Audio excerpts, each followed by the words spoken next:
My girlfriend said, "Stop crying about your mom's cancer. You're ruining my Vegas vibe." I replied, "You're right." Then I canceled our Vegas tickets, canceled her credit card, and changed the locks. Her frantic, hysterical call from the airport gate when she was denied boarding. I, 32 male, am writing this from my childhood bedroom at my parents' house. Not because I have to, but because I need to be here. My world imploded about 72 hours ago, and the fallout is just beginning. My mom has stage 4 pancreatic cancer. She's been fighting for a year, but we got the call on Tuesday that the chemo failed. The doctor was gentle, using words like palliative and comfort. My dad, a man I've seen cry twice in my life, broke down on the phone. I was a wreck. I'm still a wreck. My girlfriend of 3 years, Corinne, 29, lives with me in my condo. Her reaction to my mom's initial diagnosis was lacking. She was sympathetic for a day, then annoyed that I wasn't bouncing back fast enough. Our sex life tapered off because I was, understandably, depressed. She complained I wasn't taking her on enough dates. But Tuesday was the breaking point. We had this trip to Vegas planned for this weekend. It was for her 30th birthday, a huge deal for her. I'd booked non-refundable flights on my card, a suite at a high-end hotel, dinner reservations, the works, all on my dime as usual. She works part-time in marketing but spends most of her money on clothes and brunch. I've always been the provider, which I was fine with when things were good. I was in my home office, off the phone with my dad, just staring at the wall and silently crying. We were discussing hospice. Corinne walked in, already in a bad mood. She was holding a sequin dress up to herself in the mirror. "Are you still moping?" she asked. Not "what's wrong," not "how's your dad?" but still moping. "I just got off the phone with my dad," I said, my voice hoarse. They're stopping treatment, Corinne. It's hospice now." She let out a long, theatrical sigh, the kind you let out when your barista gets your foam wrong. "Leo, I know, it's sad, I get it, but we are supposed to be packing. My 30th is in 2 days. I've been looking forward to this for months." I just stared at her. I couldn't form words. She huffed again. "Look, I'm sorry about your mom, okay? I really am. But you've been a total black cloud for weeks. You need to snap out of it." She threw the dress on the bed and crossed her arms. "Seriously. Stop crying about your mom's cancer. You're ruining my Vegas vibe. I'll never forget that." Ruining her Vegas vibe. Something in my head it wasn't anger. It was silence. Like a circuit breaker flipped. The grief, the stress, the sadness, it all just crystallized into this cold, quiet clarity. I looked at her. I'm sure my eyes were red. "You're right," I said. My voice was monotone. "My mistake." She blinked, surprised by the lack of a fight. Then she smiled, a smug, satisfied little smile. "Good," she said, patting my shoulder. "See? Now I'm going to go get my nails done for the flight. We leave at 8 a.m. tomorrow. Try to pull yourself together. I want to have fun." She grabbed her purse and left. I sat there for maybe 10 minutes. Then I opened my laptop. Step 1. The trip. I logged into the airline's website, found our booking. The tickets were non-refundable, but they were convertible to a travel credit. In the name of the original purchaser, me, I clicked Cancel Reservation. A $1,200 credit was instantly added to my account. Next, the hotel. My deposit was lost, but I canceled the remaining nights. I ate the $400 deposit. It was worth it. Step 2, the finances. I logged into my credit card account. Corinne was an authorized user on my Platinum card. It's what she used for, well, everything. Her Vegas outfit budget, her nails, her Starbucks. I clicked her name. Report card lost, stolen, or deactivate? I chose deactivate authorized user. A pop-up asked for a reason. I typed no longer authorized. Click. Done. Step 3, the home. It's my condo. I bought it 5 years before I met her. Her name is on nothing. Not the mortgage, not the utilities, not the lease. There is no lease. She's a long-term guest, a guest who was no longer welcome. I called a 24-hour locksmith. "Hi, I need an emergency rekey on my front door and deadbolt. I had a security compromise. How soon can you be here?" He said an hour. Step 4, the stuff. 2 a.m. I couldn't look at her things. I called my sister Maya. She lives 10 minutes away. I told her what happened. The string of curse words she unleashed would have made a sailor blush. "I'm coming over," she said, "with boxes and wine." By the time the locksmith arrived at 8:30 p.m., Maya was already there, methodically and furiously packing Corinne's 800 pairs of shoes and endless supply of beauty products. "You go be with Mom and Dad," she ordered me. "I'll handle this." The locks were changed by 9 p.m. Maya finished packing everything into 28 boxes and 4 suitcases. She paid the building super $100 to move them into the secure storage unit in the basement. I drove to my parents' house. I held my mom's hand until she fell asleep. I finally cried again, for the right reasons. My phone started buzzing at 6:45 a.m. the next morning. I was asleep on the couch. It was Corinne. I let it go to voicemail. It rang again and again. On the 6th call, I picked up. I put it on speaker. My dad and Maya were both in the kitchen drinking coffee. They looked at me. Leo, what did you do?" The hysteria was immediate. She was screaming. I could hear the airport announcements in the background. "Good morning, Corinne." "My ticket, it's gone. The lady at the counter said the reservation was canceled. She said I'm not on the flight." "That's correct, I canceled the trip." "You what?" "My birthday, my Vegas trip. You can't, I'm at the airport. I tried to buy a new ticket, and my card was declined. My card, Leo, the one you gave me, it was declined at Starbucks and at the ticket counter." "What is going on?" I took a sip of coffee. "I deactivated your authorized user card. It's my account, Corinne. I'm not paying for things anymore." There was a long, stunned, whistling silence. Then a shriek that probably made TSA agents reach for their sidearms. You bastard. I'm coming back to the apartment right now. You're gonna pay for this." You're psycho." "Don't bother," I said, my voice still quiet. "The locks are changed." "You what?" "The locks are changed. Your things are in 28 boxes and 4 suitcases in the building's basement storage unit. My sister Maya will coordinate with you to schedule a pickup time. Do not try to come to my parents' house." You can't do that. I live there. You can't just kick me out. I'll call the cops. I'll sue you."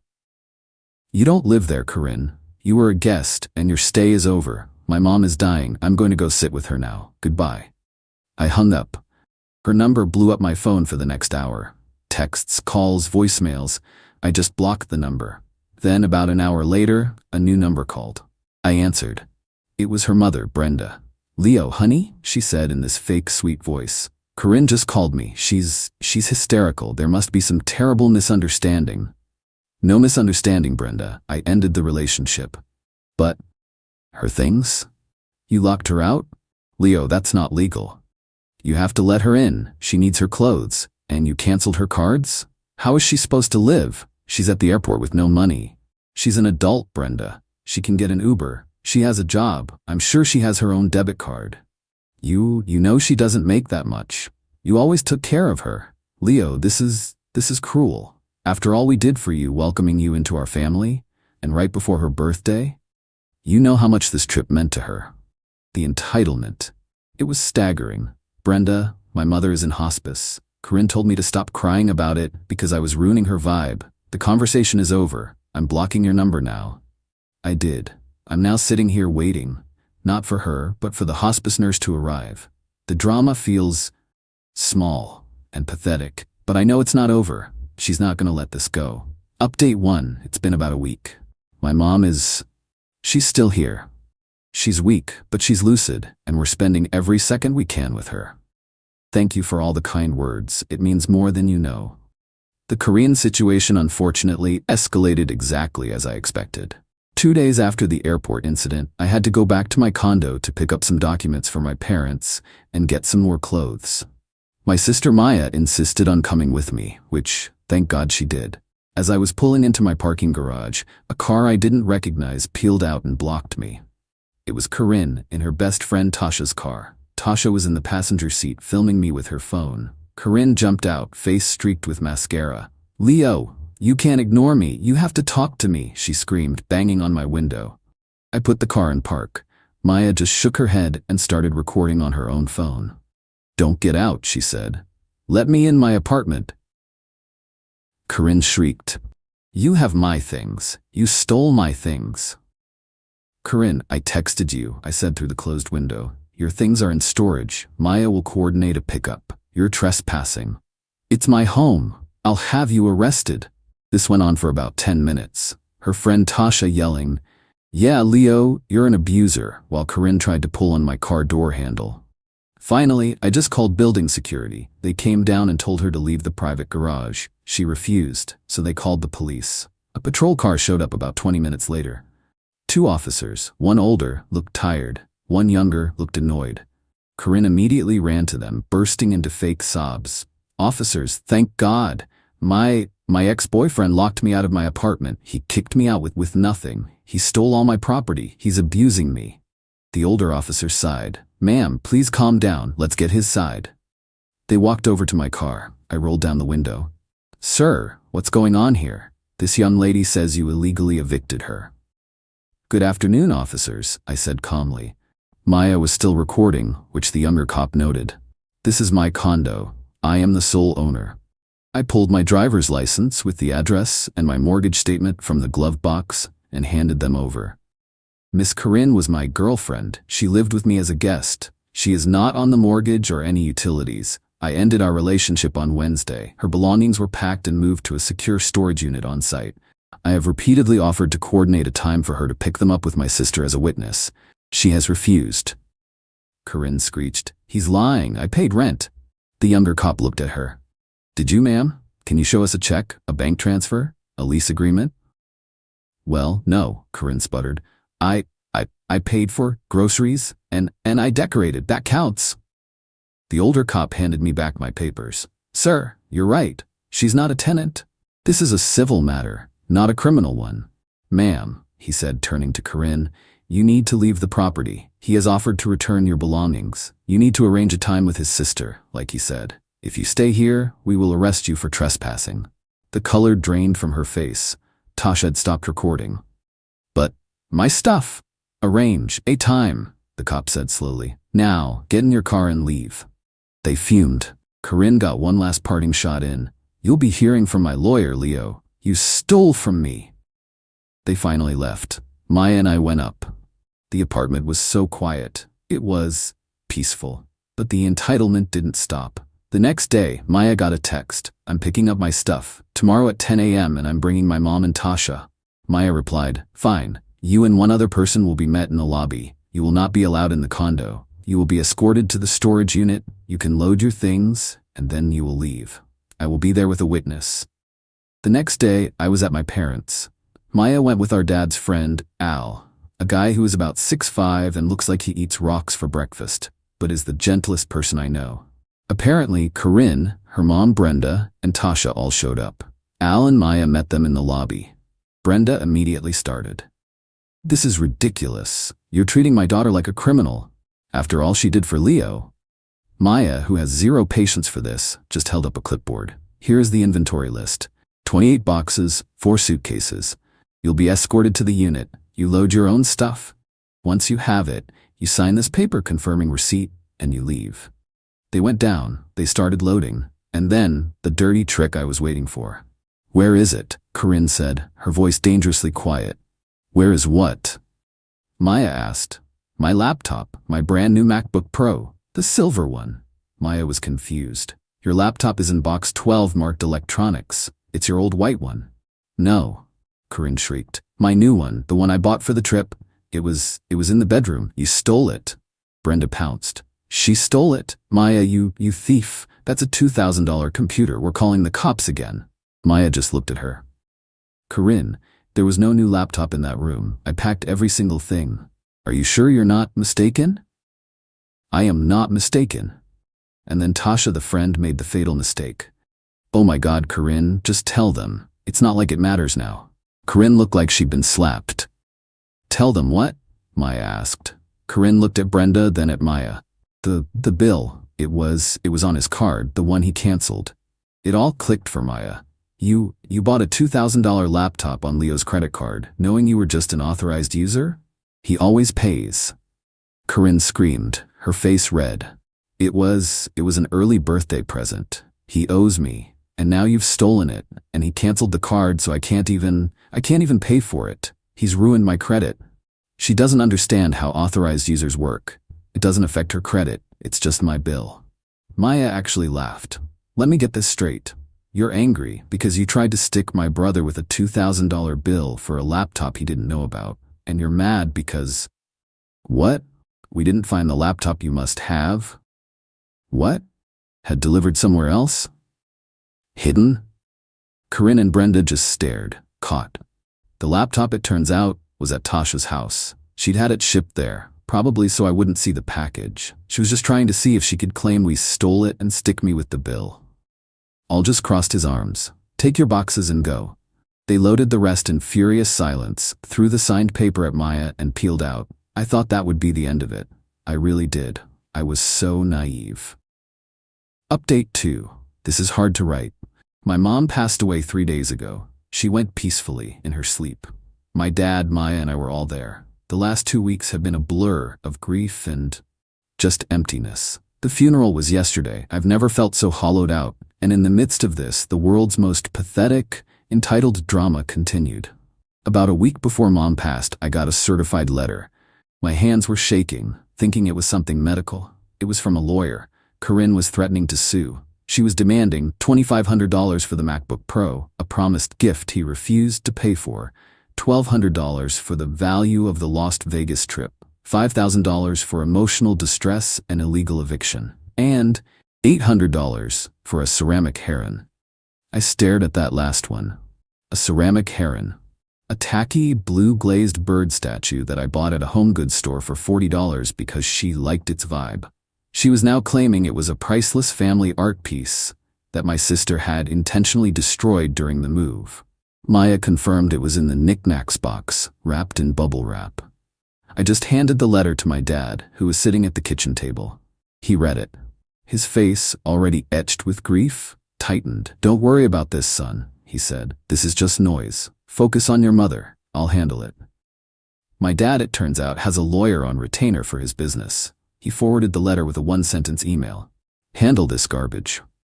The lawyer sent back a response so scathing it probably singed the mailman's eyebrows. It outlined in brutal legal detail that Corinne, as a non-tenant, had 0 eviction rights, that promised gifts are not legally enforceable, and the $2,500 charge on my credit card was, in fact, potential financial fraud. That I, as the purchaser of the tickets, had every right to cancel my own purchase. That we had a signed inventory list for all her items, including the priceless $40 heron. And finally, that if she or her attorney contacted me or my family again while we were in bereavement, we would pursue a restraining order and sanctions for harassment. We heard nothing after that. The funeral came and went. I was standing by my mom's graveside and my phone buzzed, a text from an unknown number. It was Tasha, the friend. Leo, I know you probably hate us, but I had to. Corinne she's not right. She's telling everyone you are the monster, that you used your mom's cancer as an excuse to dump her and steal her money. I can't be around it anymore. She's toxic. I'm sorry for my part in this. I'm so sorry about your mom. I just stared at the text, used it as an excuse. But the real justice, if you can even call it that, came this morning. It's the only reason I'm even writing this update. I got a call from Corinne, from jail. I almost didn't answer, but the call was from the county booking number. I picked up, morbidly curious. Leo, you have to help me. You have to bail me out. She was sobbing hysterically. What happened, Corinne? It's Brenda, my mom. We had a fight about the laptop. The bill came. I couldn't pay it. It's on my card. I opened a new card to buy it and I can't pay it. I was confused. What does that have to do with... She said I had to return it. I told her I couldn't. I'd already used it and she tried to take it, to return it herself. And I pushed her. I pushed her, Leo, and she fell. She hit her head on the coffee table and she called the cops. She called the cops on me. She was wailing. They arrested me. Domestic something. Assault. Leo, please, you have to call Brenda. Tell her to drop the charges. She'll listen to you, please.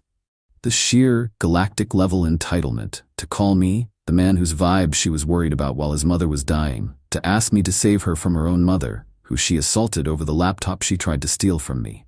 I was quiet for a very long time. Leo, are you there? Please, it's cold in here. No, Corinne. No, what? Please, Leo, I'll pay you back for everything. I love you. I made a mistake. A terrible. No, I will not be helping you. Not now, not ever. Do not call me again. We are done. But I get one phone call. You can't. I hung up. I blocked the booking number. My sister just came in. She heard my side of it. She did what? I told her. She was silent for a moment, then she said, well, sounds like she finally ruined someone else's vibe. I'm not happy. I'm not satisfied. I'm just empty. My mom is gone. And the person I spent 3 years loving is a black hole of entitlement, so dense, she's finally collapsing under her own weight. There's no grand revenge here. I didn't have to do anything. I just stepped out of the way. And she and her mother and her entire life just imploded. I'm gonna go sit on the porch with my dad. I'm done with this. It's finally actually over. Final update. It's been 6 months. Life goes on. The grief for my mom is still there. It's not a wound anymore, it's more like a scar. It's part of me. My dad and I have gotten closer than ever. We're getting through it together. I'm writing this last one because I feel like I owe it to everyone who sent kind words, and because the final, pathetic chapter just closed. Corinne's domestic assault charge against her mother, Brenda, was eventually pleaded down to a misdemeanor with probation and mandatory anger management. Brenda, apparently, refused to testify against her daughter, go figure. But the DA pushed it through based on the 911 call and her injuries. The real justice came from small claims court. Yes, she actually did it. Even after her arrest, her lawyer, a different, cheaper-looking one, filed a small claims suit. She had dropped the illegal eviction and emotional distress. Her lawyer probably told her that was a loser, but she was still suing me for $2,500, the MacBook, $1,200, the Vegas trip, $800, the priceless heron. I showed up. I didn't even need a lawyer for this. I just brought my binder. I wore a decent suit. I felt calm. Corinne was there with Brenda. Tasha was nowhere to be seen. I heard through the grapevine she'd moved 2 states away to get away from Corinne. Corinne looked rough. She'd gained weight, her hair was a mess, and she looked perpetually angry. The judge called our case. Corinne went first. She gave this tearful, practiced speech about how I was a controlling partner, how I'd promised her a birthday trip and this new laptop for her career, and then, in a fit of rage, took it all away. She claimed I'd locked her out and intentionally destroyed her family art. She never once mentioned my mother. Then it was my turn. Your Honor, I started, and my voice was steady. This isn't about a fit of rage, it's about a breaking point. I laid out my binder. Point 1, the trip and the laptop. Here is my credit card statement from the month before the trip. As you can see, I paid a $3,400 balance, which included Miss Corinne's plane tickets and other expenses. Here is the statement for the next month. I pointed to the charge. This $2,500 charge for a MacBook Pro was made 2 days before our trip. I was never consulted. Miss Corinne was an authorized user, not a joint owner. She purchased this expensive item on my credit line, without my permission, assuming I would pay for it, just as I had paid for everything else. Point 2, the vibe. The day I canceled the trip, Your Honor, my family and I were making the decision to move my mother into hospice care. The judge's expression changed. Corinne and Brenda just stared at the table. When I informed Miss Corinne of this, her response was, and I have a recording of her friend Tasha confirming this in a voicemail, if you'd like to hear it, was that I needed to stop crying about my mom's cancer because I was ruining her Vegas vibe. The judge just looked at Corinne. For a solid 10 seconds. Is that true, ma'am? Corinne sputtered. It was. I was upset. He was ruining my birthday. The judge's face was stone. Go on, sir. Point 3, the heron. As for the $800 ceramic heron, here's the original box it came in, which my sister kept. I pulled out the box, which had the home goods store logo on it. And here is my bank statement from 2 years ago, showing the $40 purchase from that store. It's not a family art piece, it was a knick-knack. The judge looked at the receipt, then at the box, then back at Corinne. Ma'am, the judge said, you are wasting this court's time. You are attempting to profit from a man's profound personal tragedy. You lived in his home, rent-free. You used his credit card as your personal bank account, and when he was at his lowest, you berated him. And now you are here under oath, lying about a $40 statue. Corinne was bright red. Case dismissed with prejudice. Then the judge looked at me. And sir, I am truly, deeply sorry for your loss. Brenda started to screech outside the courtroom. You humiliated her. You lied. You're a monster. I just looked at Corinne. All the hate, the anger, the pain, it was gone. I felt nothing. Just pity. She was pathetic. A 30-year-old woman living with her mom, in debt for a laptop she couldn't afford, with a criminal record, still screaming that everyone else was the problem. I just walked away. I didn't say a word. I heard from that same mutual friend that Corinne is now working as a cashier at a craft store. Brenda is apparently garnishing her wages to pay for the damage Corinne did to her house during their fight and for the legal fees. My life isn't a movie. I'm not healed. I miss my mom every single day. But my condo is quiet. My life is simple. My dad and Maya and I have dinner every Sunday. I'm starting to think about dating again, but I'm in no rush. The revenge wasn't some grand complicated plan. It was just dropping the rope. I let go. And she and all her entitlement fell right into the consequences she'd built for herself. I'm finally free. And that's enough.